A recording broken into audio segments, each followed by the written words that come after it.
It's the nuts and bolts of Monday Night Raw.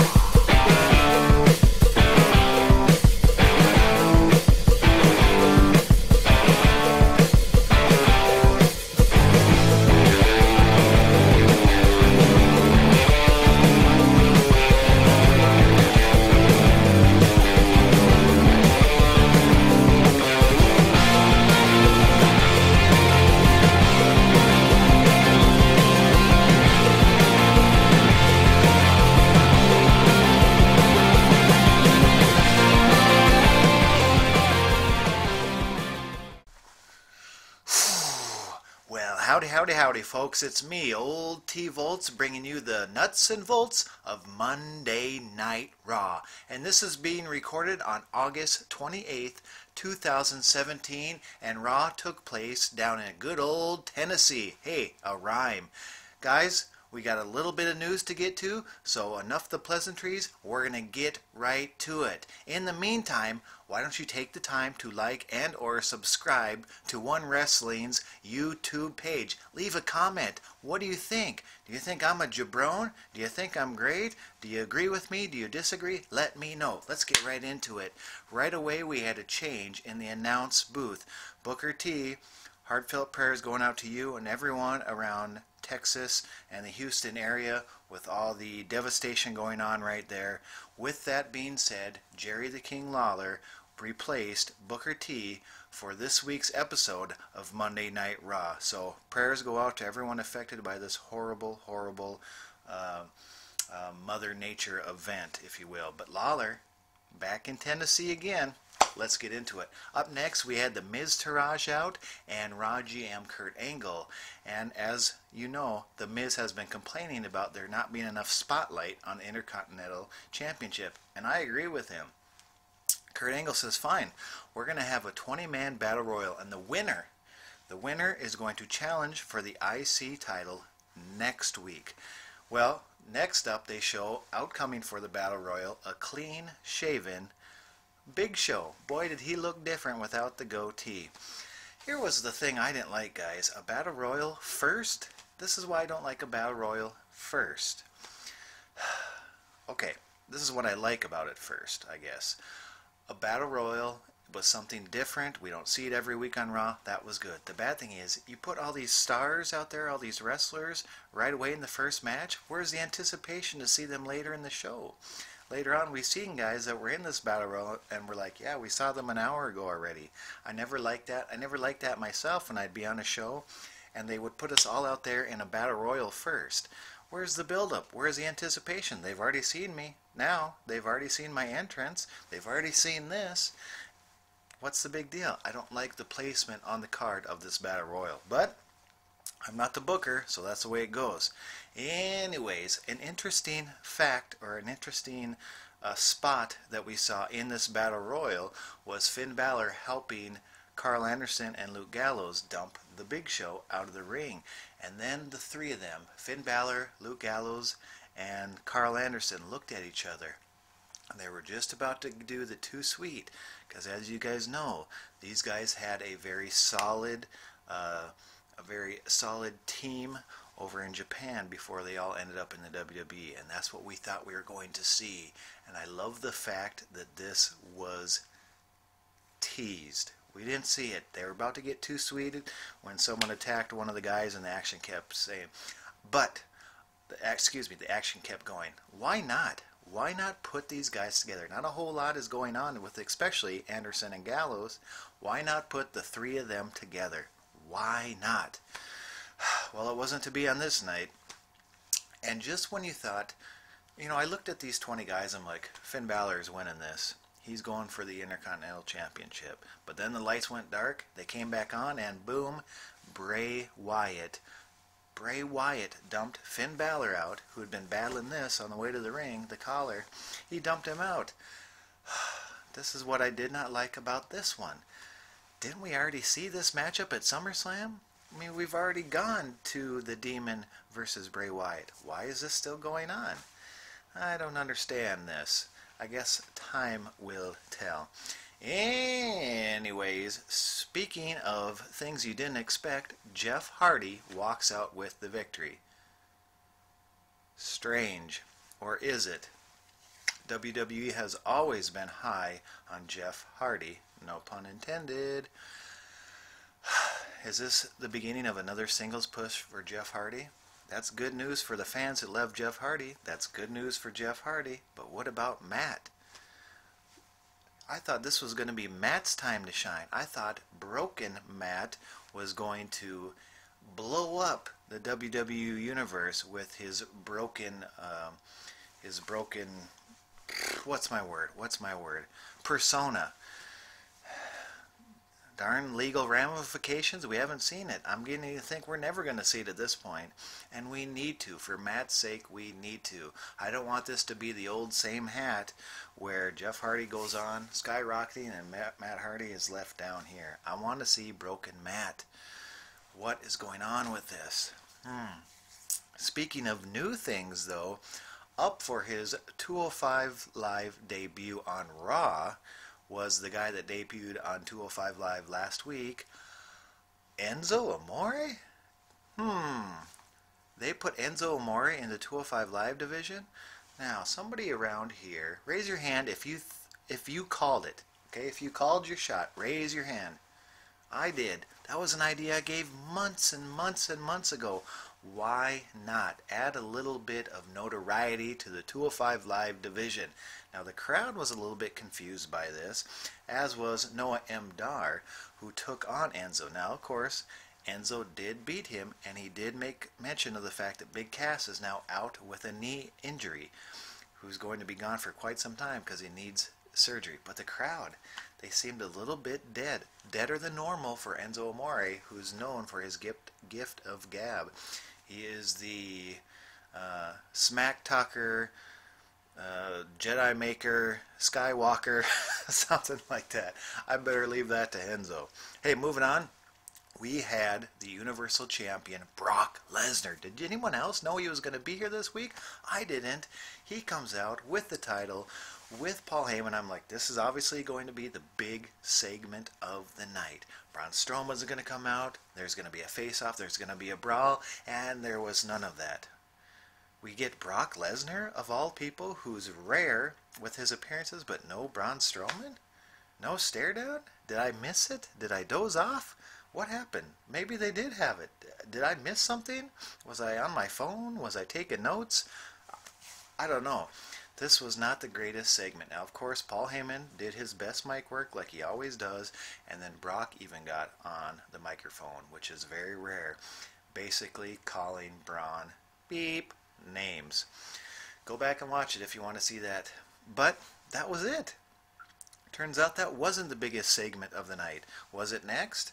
We had Rollins taking on Cesaro, continuing this tag team rivalry, which is good because I don't want to see some immediate breakup between Rollins and Ambrose since they went ahead and won the titles.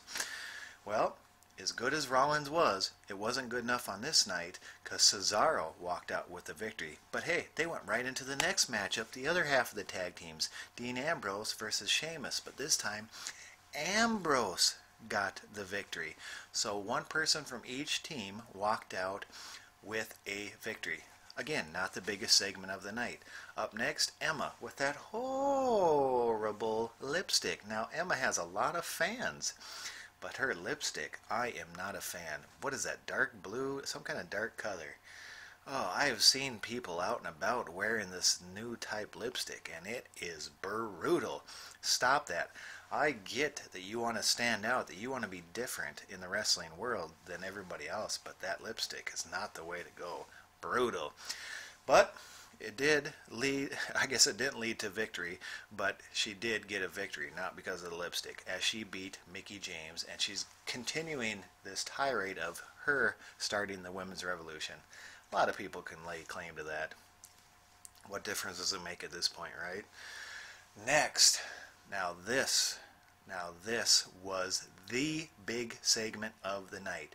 We had John Cena in the ring. We had Kurt Angle in the ring. We got a contract signing, baby. That's right, we got a Dallas wedding. And you know what happens at a Dallas wedding? Fisticuffs. No, not always fisticuffs, but someone's getting dumped in the pool, someone's going in the cake, some big drama is going to happen, and this always happens at a WWE contract signing. Next up comes Roman Reigns. Now, there was a lot of talking in this segment. Interesting. John Cena, no doubt he can talk. Roman Reigns, he forgot. That's right. Roman Reigns noticeably froze up in the ring. This is the problem with scripted promos. I would do the same thing. Who wants to memorize lines? Let these guys please speak from the heart. Hey, I just wrote an article for my website this past weekend on scripted promos versus speaking from the heart. If you're interested in that, I can lead you in that direction. I'm not going to put my website over right now. I'm not about that.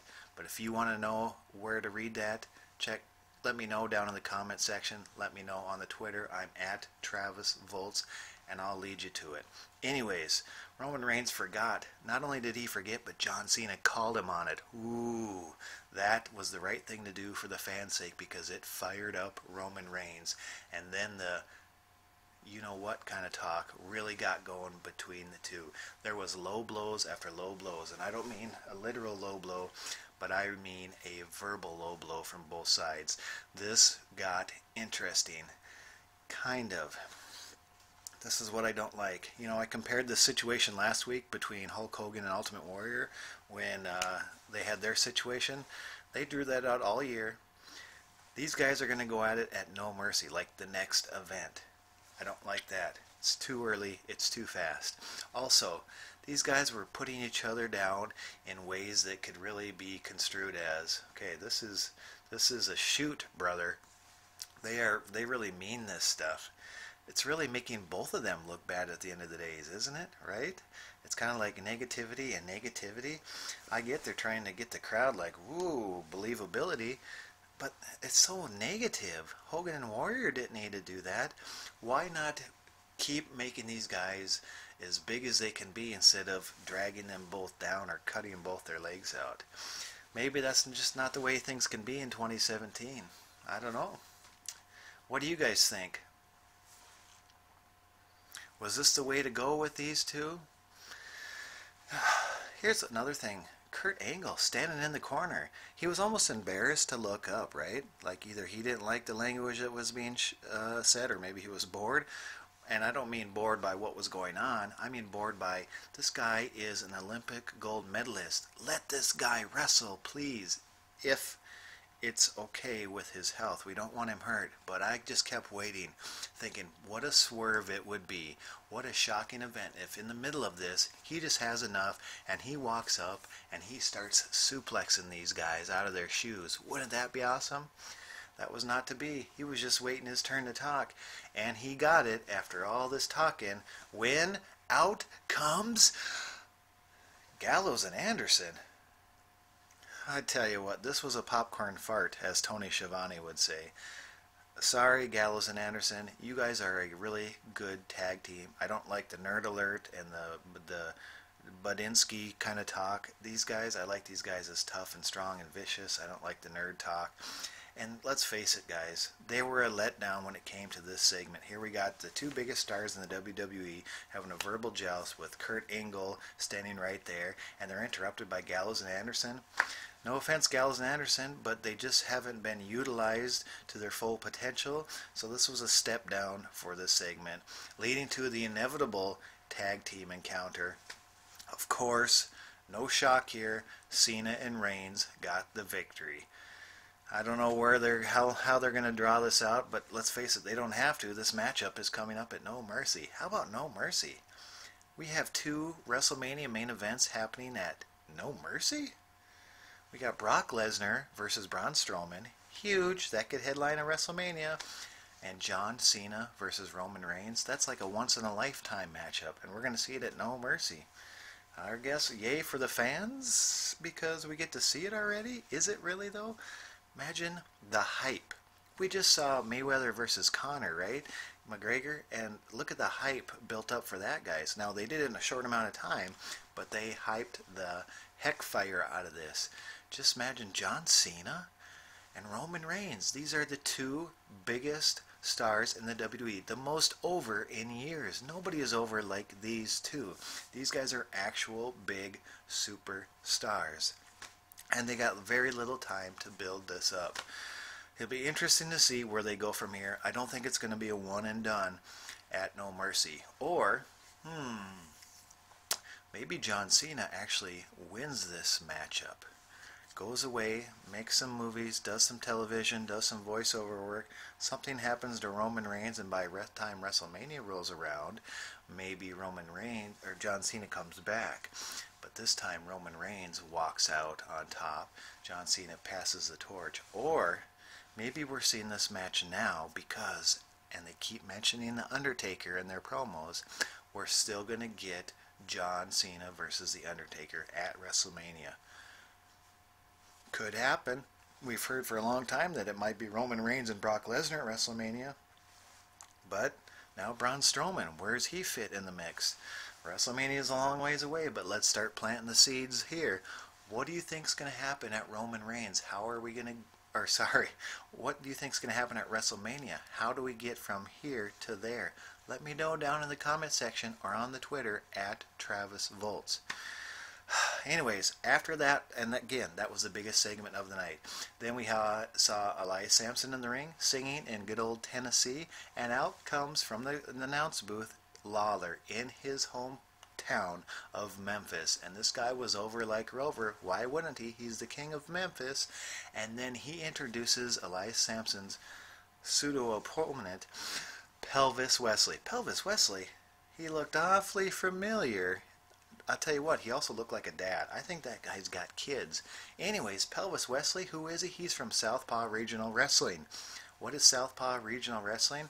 I want you to go on YouTube, type in Southpaw Regional Wrestling, and you will see exactly what it is. I'm not even going to explain because it's a bit of a mystery.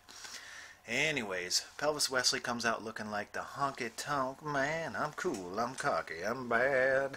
Well, he gets his butt handed to him by Elias Sampson. And then we have our main event of the evening, a women's championship match between the champion, Sasha Banks, just won it at SummerSlam, versus the challenger, former champion, Alexa Bliss. Good match, long match, main event quality match, and Alexa Bliss wins the title back. What the heck? What is with this hot potato women's championship? I don't understand why this has got to be this way nowadays. Why not let the champion hold this title for a long time? I don't like to be negative here, guys, but what is with the hot potato title situation? Why? I understand title changes on Raw because it gets more eyes on it, but then why did they even take it off Bliss in the first place at SummerSlam? I don't know, for a feel-good moment for Sasha Banks in her hometown? Maybe. Or, no, she's from Boston, isn't she? Or Brooklyn? I don't know. I'm a little distraught by the title changes. Maybe I'm just that old guy now who thinks that everything was better back in the old days. I don't know. Hey, I just noticed Jerry Lawler's behind me, and Raw took place from Memphis. Anyways, Alexa Bliss gets the championship. Nia Jax comes out and celebrates with her, and then dumps her. That's right. Nia Jax, the huge, the tremendous, the much more physically intimidating Nia Jax, holds that title up after dumping Alexa Bliss, saying, "I'm the next one." I like that. Let's get someone else in there. Boy, am I contradicting myself. I just said I don't want to see title changes, and now I'm saying let's see someone else get in there. Hey, let's at least get someone else in the mix. Nia Jax. She's a little bit greener. She's a little bit of a rookie compared to these other guys. But hey, so was Braun Strowman, and look what they've done with them. Let's get the physically intimidating Nia Jax in the situation. Guys, that's it. Pretty simple Raw. Wasn't the greatest Raw of all time. Definitely wasn't the worst Raw of all time. But we're leading up to one of the biggest wrestling cards of all time, No Mercy. Guys, that's it for me. Remember, subscribe to the YouTube page. Check out OneWrestling.com for lots of news stories. If you want to hear about my website, I'm not going to put myself over here. Inbox me on the Twitter or just tweet me directly on the Twitter. I'm at Travis Voeltz, or comment down in the comment section. Thanks for joining me on the Nuts and Bolts of Monday Night Raw, baby.